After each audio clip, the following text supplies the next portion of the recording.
भविष्य में क्या बेबी काजल जी को खेसारी लाल यादव जी के साथ भी देखा जा सकता है? नहीं।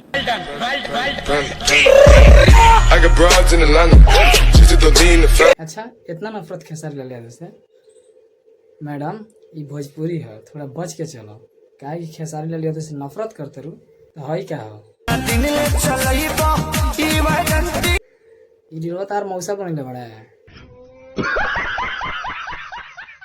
ई तार मौसा कइले बड़ा क्या नाम?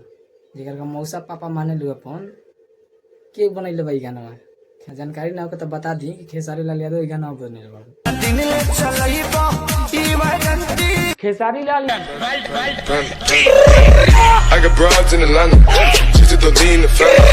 कहत रही हम ओकरा साथे कामे ना करे। कामना भोजपुरी में रहेलो, बॉलीवुड से बिलोंग करलो कि इंग्लैंड से बिलोंग करेलो। कहत रही खेसारी लाल यादव को जातिवाद करलो। जातिवाद ज्यादा करते हैं ना?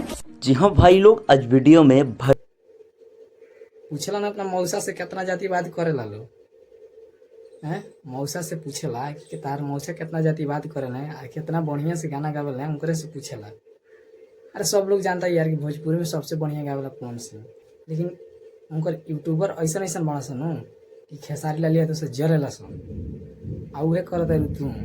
एगो साथ में रखलू सूर्यवा के तो बुझल हम अपना आप के बहुत बड़ा सुपरस्टार हैं। भविष्य में क्या बेबी काजल जी को खेसारी लाल यादव जी के साथ भी देखा जा सकता है? नहीं। खातिर बता दें कि भोजपुरी के ट्रेंडिंग स्टार हमें रही और कबो रही हैं, ठीक बा। जरा आमचा चमचा के बल पर लेके फौके लू जे हम हई करा दे हो करा दे, वो खेसारी लाल यादव ट्रेंडिंग स्टार है। समझ में आ गई? मतलब हम कामे ना करें, भोजपुरी छोड़ के बिला जीबू, दोनों दुगो रोटी मिलत वो भुला जीबू।